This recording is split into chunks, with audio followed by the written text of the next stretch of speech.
So the Samsung Galaxy S24 Ultra has a big problem that nobody is talking about. Well, this problem didn't originate from Samsung thanks to Google and Android open source, Android 14, and every Android phone that is shipping out of the box with Android 14 is now 64-bit only device. So that means that it can no longer run 32-bit applications. And mind you, Android has millions of 32-bit only applications. So if you want to talk about that or understand how it affects you, come with me. Let's go check this out. So yes, I'm back again with the Samsung Galaxy S24 Ultra, another software problem that most people are not even aware of. This one started with Google and Android because they are trying to copy Apple and iOS. In iOS 11, Apple stopped allowing 32-bit applications on the App Store and forced developers to start developing 64-bit only application, and this really gave Apple the turnaround when it comes to games, better optimization for games more than Android.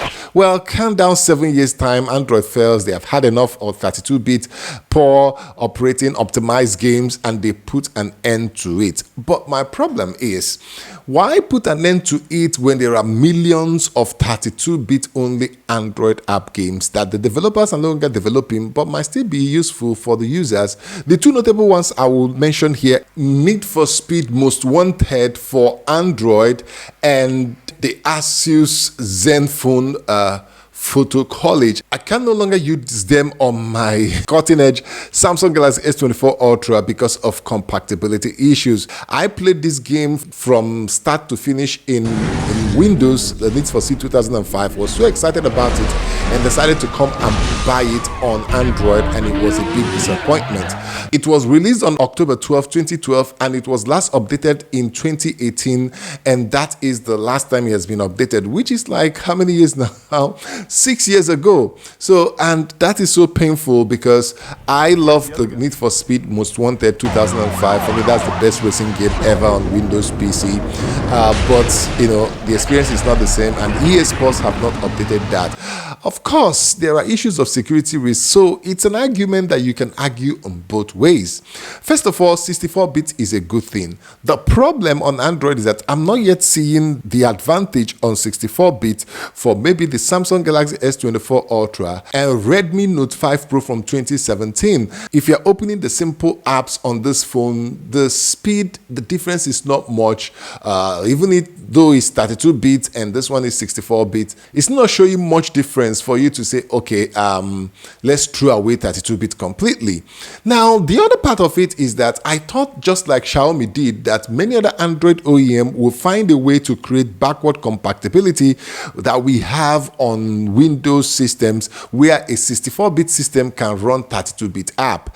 But unfortunately, Google and Android open source is ending the backward compatibility officially for phones that are shipping with Android 14 and newer, and that trend is going to continue with Android 15. So you might want to make sure you have a phone with Android 13. Like, yes, I can actually install custom ROM Android 14 here, but I'm stopping at 13 to make sure that I can still test out some of my old games or applications that are 32-bit only on this that won't be able to run on the Samsung Galaxy S24 Ultra. And the bad news is that this thing is also going to continue with Android 15, which we've already seen the preview and the beta and all that. You can check that video at the end of this one. So what are you supposed to do? Well, I think I'm going to need to call out EA. I'm going to need to call out EA. What exactly do you guys expect us that paid and bought this game because of the love we have for Need for Speed?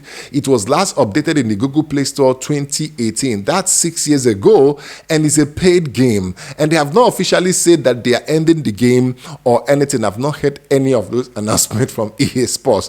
So we might have to start writing to some developers or calling on developers to do a remake of some application in 64-bit on Android.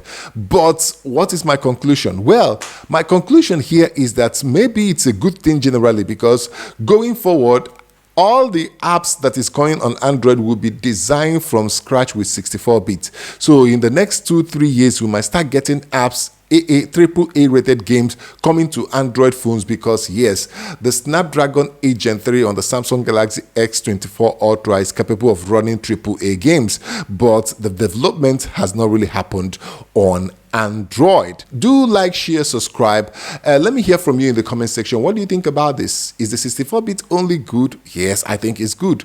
Is there a need for them to do a 32-bit backward compatibility, which Xiaomi already proven is possible on Android, and they have done that for their device? Is it good for other Android open source and OEM to copy that? Yes, I think it's that good. But what do you think? Let me hear from you in the comment section, and make sure you subscribe. Click on the like, share this video for others, and until I see you in the next one, it is peace.